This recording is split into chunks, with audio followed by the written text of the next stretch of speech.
आका आका बोल बंदे आका आका बोल आका आका बोल बंदे आका आका बोल।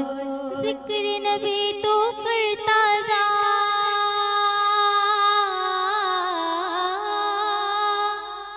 जिक्र नबी तू करता जाए, जिक्र बड़ा अनमोल।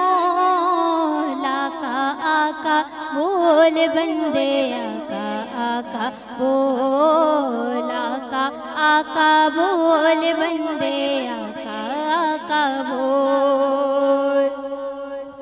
ऐसा आ जाए सरकार के दर पे बैठे हैं, सरकार के दर पे बैठे हैं। लब खामोश ज़बां बन जाए, आंसू अर्ज़ा करते हैं, आंसू अर्ज़ा करते हैं। और उनके दर पे रोने वाले,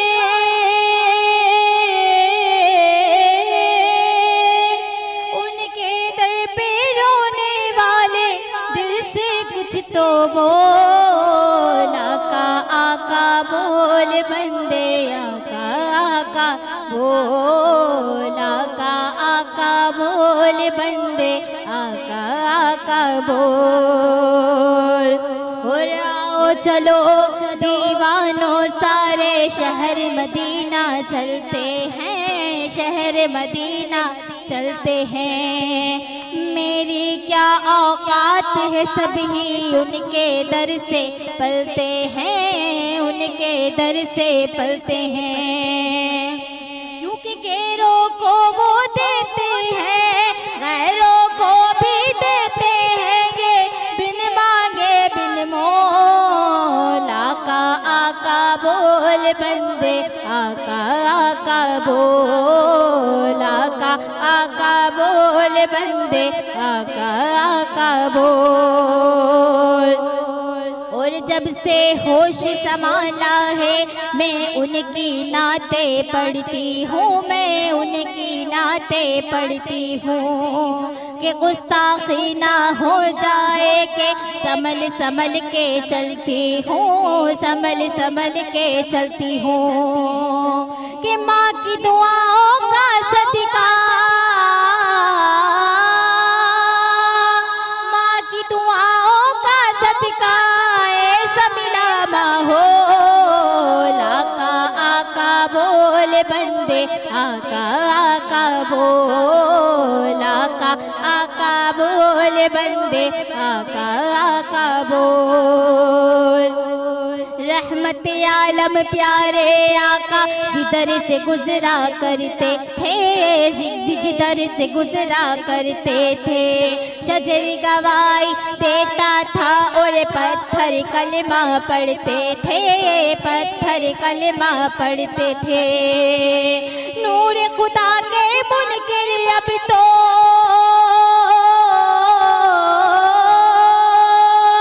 नूर खुदा के मुनकिर अब तो अपनी आंखें खोल। आका आका बोल बंदे आका आका बोल आका आका बोल बंदे आका आका बोल। जिक्र नबी तू करता जा,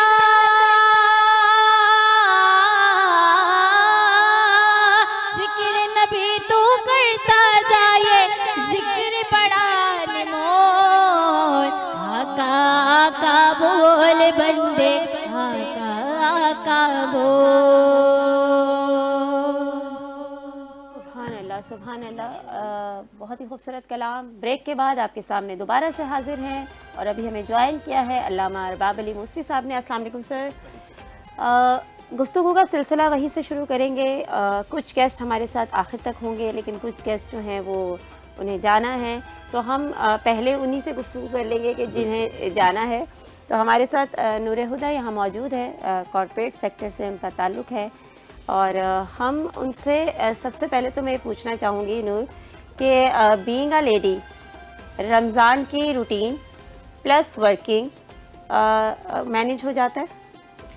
बिल्कुल मैनेज हो जाता है, बिकॉज़ ऑल द वे ये है कि आपका सुबह में ऑफिस है, देन उसके बाद आपने आफ्टरनून घर वापस आना है, उसके बाद कुछ आपने इफ्तारी प्रिपरेशन एंड ऑल, एक बहुत ही हेक्टिक, एक बहुत ज़्यादा रूटीन हो जाती है, डिस्पाइट कि आपकी इन बिटवीन आपकी नींद भी पूरी नहीं होती है और एक बहुत ही एक हसल चल रहा होता है, बट आफ्टर अ मंथ आप सारी चीज़ें प्रॉपर एक मैनेज होती हैं।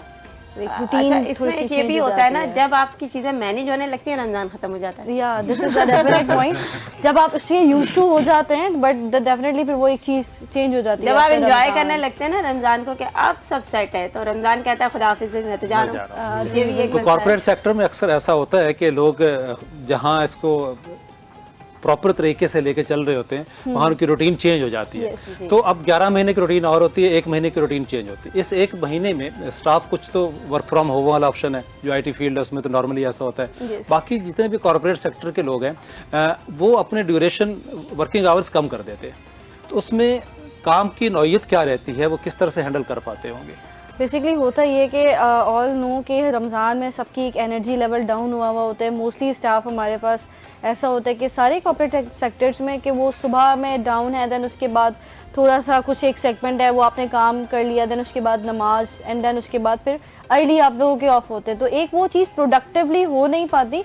बट ये कि आपका जब पूरा जब दिन गुजर जाता है तो कहीं ना कहीं आप होता है कि भाई आपका कुछ चीज़ें रह गई हैं, पेंडिंग टास्क कुछ ना कुछ चल रहे होते हैं because of the time duration. आपके अपने ऑफिस में क्या सिनेरियो है आजकल? और जो एक आवाज़ आ रही है कि 4 डेज अ वीक करने जा रहे हैं, Yeah, और कुछ this is ये a भी very- आवाज़ आ रही है कि भाई वर्क फ्रॉम होम को प्रेफर किया जाए सिचुएशन के तो इस मुताबिक। बात पे तो ऑफिस वाले ऐसे भी खुश हो जाएंगे। बिल्कुल नहीं, ऑफिस वाले खुश इस वजह से नहीं होंगे क्योंकि हर एक जो डेजिग्नेशन है उसकी रिक्वायरमेंट होती है कि बहुत सारे लोग ऐसे हैं कि वो नहीं कर सकते work from home. For example अगर मैं बात करूँ I am an HR department, तो मैं वर्क फ्रॉम होम कैसे कर सकती हूँ? तो द थिंग इज दैट कि मुझे ऑफिस में मौजूद होना है। तो बहुत सारे लोग ऐसे जो हमारे पास बैकएंड पे काम कर रहे हैं, तो yes they are very happy. और दिस अगर इम्प्लीमेंट अगर करना ही है, गवर्नमेंट अगर करना चाहती है, तो इस चीज़ को बिल्कुल देखना चाहिए कि यस 4 डेज अ वीक कर दे, but work from home is not a good option. कि जिन लोगों लेकिन के लिए हमारी पाकिस्तानी कौम तो एक दफ़ा इस चीज़ को फेस कर चुकी है, work from home. The corona pandemic या सिचुएशन, बिल्कुल, तो वो तो हम यूज टू हैं। मैं डॉक्टर साहब की तरफ आना चाहूँगी। डॉक्टर साहब, रमज़ान के महीने में स्पेशली जब इंसान रोज़े रखता है, तो एक तो हमारे मुल्क के मसाइल जो हैं वो उसे बहुत इरिटेट कर रहे होते हैं, फिर रोज़ा रख के उसकी वैसी सिचुएशन थोड़ी सी ऐसी हो जाती है कि वो थोड़ा पैनिक करने लग जाता है या इरिटेट होता है। हालांकि बीइंग अ मुस्लिम बहुत कोशिश होती है कि हम ऐसा ना करें, लेकिन हम जिस माहौल में रह रहे हैं ये कुछ नेचुरल चीज़ें भी इफ़ेक्ट करती हैं। लेकिन इन सब चीज़ों में जो सबसे ज़्यादा इफ़ेक्टेड हो रही होती है वो मेंटल हेल्थ कहीं ना कहीं सफ़र कर रही होती है, क्योंकि आप चैलेंजेस को फेस करते हैं तो सबसे ज़्यादा प्रेशर तो आपके माइंड पे ही है ना, आपके दिमाग पे ही प्रेशर है। तो मेंटल हेल्थ के हवाले से हमें कुछ ऐसी प्रिकॉशंस भी बताएं कि जिसमें हम थोड़ा सेफ साइड होकर अपनी चीज़ों को मैनेज कर सकें। देखिए, बड़ा अच्छा सवाल किया आपने। दरअसल इसको, इस सिचुएशन को हम कहते हैं हैंग्री होना। मतलब हंग्री और एंग्री का मिक्सचर हो जाता है, हैंग्री हो जाते हैं। खाना नहीं मिलता है, ग्लूकोज डाउन होती है, चिड़चिड़े ज़्यादा हो जाते हैं, बर्दाश्त का पैमाना जो है ना वो बड़े आसानी से लबरेज हो जाता है। तो हैंग्री, हम सब हैंग्री हो जाते हैं रमज़ान में बहुत आसानी से। मेरे ख्याल से हम ये भी करते हैं, अल्लामा साहब बेहतर बताएंगे, कि सिर्फ रमज़ान के रोज़े रखते हैं, फ़र्ज़ रोज़े जो है। उसके अलावा नफली रोज़े जो है पूरे साल में थोड़े थोड़े रखते रहने चाहिए ताकि थोड़ी प्रैक्टिस रहे। जैसे हम फ़र्ज़ नमाज के साथ सुन्नत और नफिल नमाजें भी पढ़ते हैं, बिल्कुल। ठीक है। तो सेहत के लिए रोज़े रखने के बहुत फ़ायदे हैं। इन्फ्लेमेशन डाउन होती है, वज़न कम होता है, बेशुमार जिस्मानी फ़ायदे हैं। और जब जिस्मानी सेहत अच्छी होती है तो जहनी सेहत अच्छी होती है। तो वक्तन फ़वक्तन हमें रोज़े रखने की अपनी आदत को पूरे साल बरकरार रखना चाहिए। पहले ज़माने में अरब के अंदर घोड़ों को भी रोज़ा रखवाया जाता था। जब लंबा सफ़र रेगिस्तानी करना होता था तो उनको पहले से आदत रखवाते थे कि ज़्यादा पानी पीने की उनको तलब ही ना हो, बिल्कुल, क्योंकि अब लंबा सफ़र करना है, कई जगह पे पानी नहीं मिलता, कई दिन, तो घोड़े ये ना हो कि मरी जाएं उसकी वजह से। तो हमें भी अपने आप को थोड़ी सी प्रैक्टिस, वैसे भी कहते हैं हेल्थ वाइज भी, कि इंटरमिटेंट फास्टिंग इंसान को करती रहनी चाहिए। ठीक है। हर कुछ हफ्ते बाद, कुछ दिनों बाद कुछ वक्फे के लिए बिल्कुल खाना पीना ना करें, जो कि रोज़े की हमारे लिए तो अच्छा है, हम तो रोज़े की नियत करके सवाब भी कमा लें साथ में। तो मेरे ख्याल से ये पूरे साल ये प्रोसेस चलना चाहिए ताकि आप हैंग्री ना हो जाए करें जब रमज़ान के रोज़े। बहुत अच्छी बात की है डॉक्टर साहब ने। अगर इसी को कंटिन्यू मैं क्वेश्चन कर लूँ, जी, जी, मैं पूछना चाह रहा हूँ कि आप मेंटल हेल्थ, जैसे फॉर एग्जांपल हम बाहर निकलते हैं तो रोड पे कुछ इरिटेशंस सामने आती हैं, ज़रा सी बात लोग उलझना शुरू हो जाते हैं, तो बंदे का दिल चाहता है कि मैं भी उससे ना कुछ कुश्ती कर लूँ। दो उस रेसलिंग से बचने के लिए क्या इक़दाम होने चाहिए कि लोग रोड पे कम से कम ना लड़े इन मुबारक दिनों में? हाँ, जैसे मैंने ये कहा कि उसमें बर्दाश्त का मादा चाहिए ना, सब ये सब करने के लिए तो अपने आप पे बर्दाश्त चाहिए, वही तो खत्म हो जाती है जब आप भूखे होते फिर हैं। क्या करना चाहिए, सब क्या करें हम असल में? डॉक्टर साहब से रुजू करें। तो वो तो अवेलेबल रोड पे नहीं होंगे ना, अवेलेबल रोड पे तो नहीं होंगे वो, रोड पर ना रहे, लड़े पेशेंस। घर जाके घर पे कोई नहीं लड़ता। ठीक है, नहीं वहाँ हार जाएंगे इसलिए लड़ते ही कोई नहीं। पूरे साल ही हमें अपने आप को जो है ना, अपने माइंड को ये ट्रेन करना चाहिए कि गुस्से को कैसे कंट्रोल किया जाता है, गुस्से को हेल्दी एक्टिविटीज़ में कैसे हम कन्वर्ट करें। और हर इंसान के कोई ना कोई स्ट्रेसेस होते हैं, उसके माइंड पे सवार होते हैं। वो बहुत छोटी बात भी हो सकती है, वो बहुत बड़ी बात भी हो सकती है।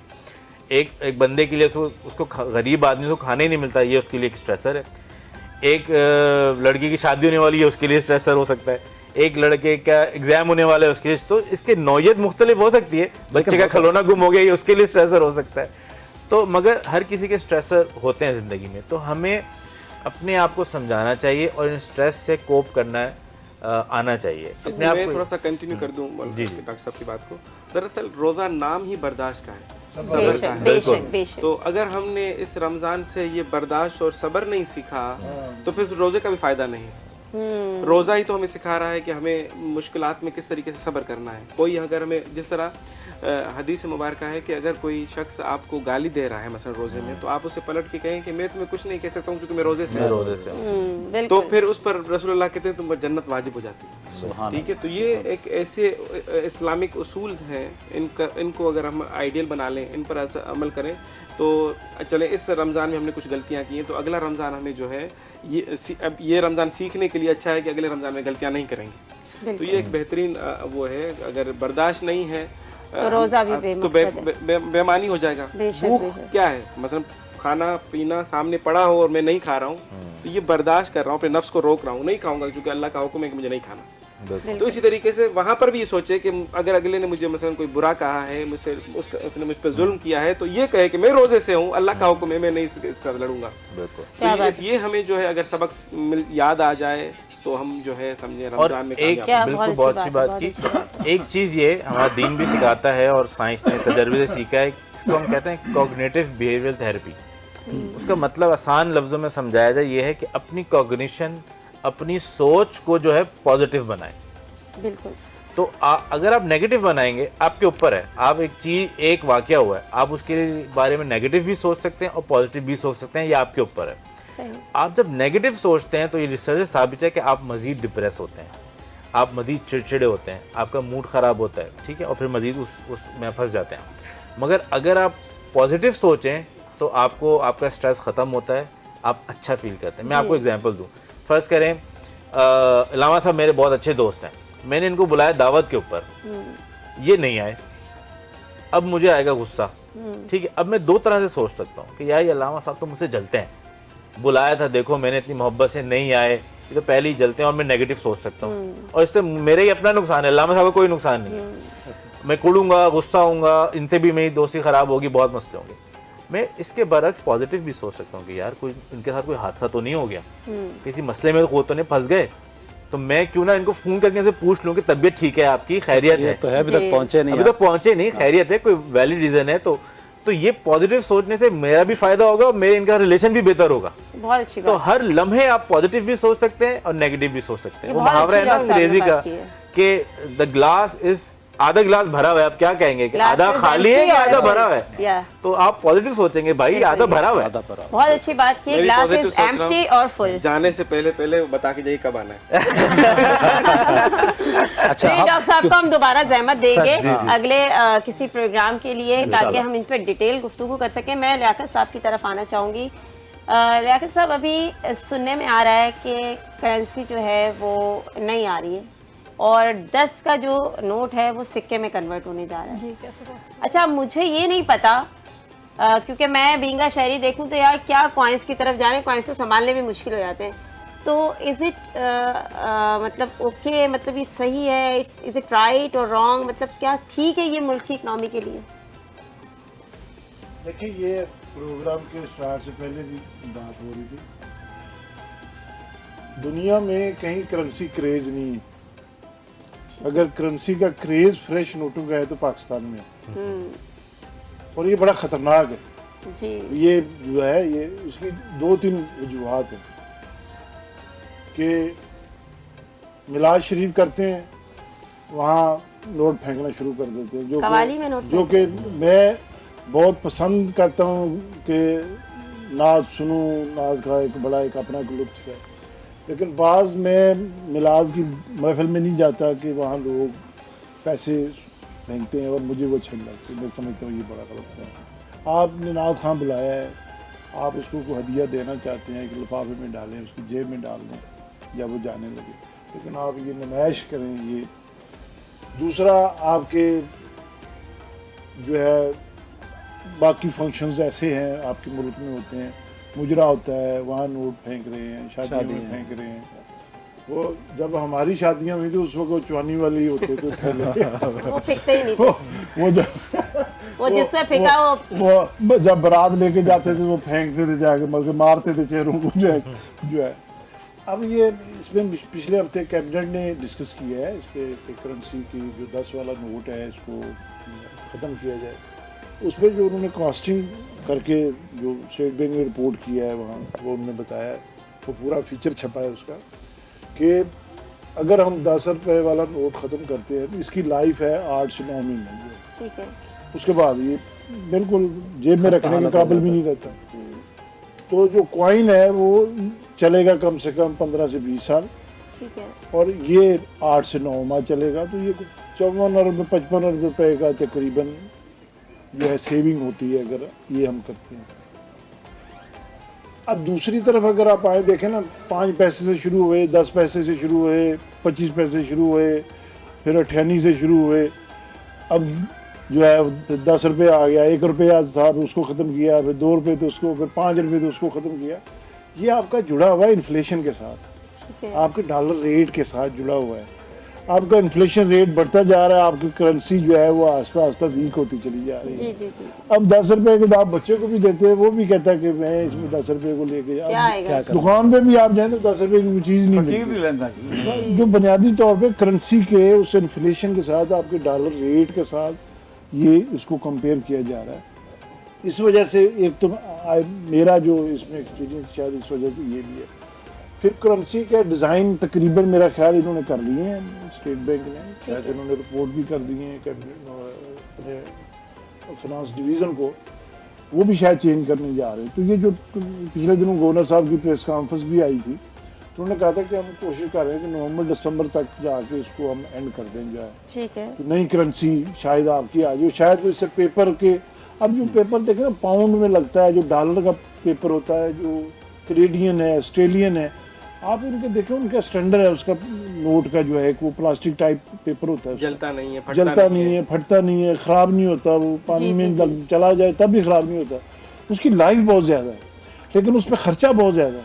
अगर वो उस पेपर पे हम बनाए तो हमारे पास पैसे नहीं है छापने की, बनाने के लिए पैसे नहीं है। तो ये बुनियादी तौर पे जो है माल की कमी है हमारे पास। अब वो लोग भी कैशलेस सिस्टम पे चलेगा, सब कुछ फोन से, क्रेडिट कार्ड से, ऑनलाइन होता है। अब तो आप भी यहाँ आ गए ना। अभी अगर आप वर्क को बढ़ावा दें तो कैश की जरूरत ही नहीं पड़ेगी। होम की बात देखें ना, आप डिजिटल आपका कितनी ज़्यादा वो कर गया, बहुत ज़्यादा डिजिटलाइजेशन हो चुकी है। लेकिन इसका एक और भी इम्पैक्ट है, ये हम कह तो रहे हैं कि कैशलेस कर दें, ये कर दें, ये IMF की सारे भाषण है सारे, इससे सारा जो इम्पैक्ट आना है ये मजदूरों पे आना है। आप जितने लोगों को ऑटोमेशन पे करेंगे उतनी बेरोजगारी बढ़ेगी। आप जितनी चीज़ों को कम लोग देखें ना, जहाँ 100 बंदा काम करता है, अभी हमारी जो छोटी बैठी हुई हैं ये HR के काम कर रही हैं, आजकल HR वालों को एक ही सबक पढ़ाया जाता है कि बंदे काम करो, बंदे नहीं होने चाहिए, डाउन साइजिंग होनी चाहिए, कम होने चाहिए। यहाँ 4 बंदे काम करते हैं, वहाँ एक चीज़ यही है कि अब बहुत सारी मतलब बहुत सारे जॉब रोल्स ऐसे हैं कि जिनको एआई ने रिप्लेस कर दिया। वो तो मैं कह रहा हूँ, अब देखना ये उन ममालिक में तो चल सकता है जिनकी इकोनॉमी स्ट्रांग है। हमारे जैसे मुल्क में नहीं। हम तो देखें ना, हमारी जो इस वक्त जो एहसन इकबाल साहब ने जो रिपोर्ट किया है पिछले हफ्ते, आपकी जो बेरोजगारी है वो उन्होंने 29% पे ले गए हैं। जिस मुल्क की बेरोजगारी 29% हो, अगर आप डिजिटलाइजेशन को और प्रमोट करेंगे तो अगर ये और गई तो आप मुझे बताएं, आप लोग डाके नहीं मारेंगे तो और क्या करेंगे, बड़ी खूबसूरत सीना चिपटी नहीं करेंगे तो और क्या करेंगे। बहुत अच्छी बात की है। आप उनके लिए अदारे बनाएं, आप उनके लिए जो है ना, अगर हमारी को बच्चे जो हैं उनके पास वसाइल नहीं है, वो अगर मैनुअल से काम कर सकते हैं, आप उसके लिए अपॉर्चुनिटी क्रिएट करें। हमारे जो ब्यूरोक्रेटिक लोग भी हैं, बहुत सारी चीज़ें जो है वो अब ये जो नई तालीम हमारी जो MBA सारी चीज़ें आई हैं, इसमें तो बच्चों को पढ़ाया ही नहीं जाता कि आप लोगों ने जो है किस तरीके से ग्रोथ कैसे करनी है। रियलिटी नहीं दिखाई जाती। उनको कहते हैं कि आप ये प्रोजेक्ट बना के ले आओ। सर मेरी अपनी मेरी भतीजी सॉरी वो बीकन में थी, वहाँ वो CBA में उसने उसको मिला एडमिशन, उसको थीसिस मिल गया कि एस्टेब्लिशमेंट को कैसे रन ओवर करना है। वो आ गई जी, वो हमें स्टेट बैंक के कुछ लोगों को इंटरव्यू करा के, मैंने दोस्तों को फ़ोन किया, मैंने कहा यार ये बच्चियाँ आ रही हैं, इनको ज़रा करो।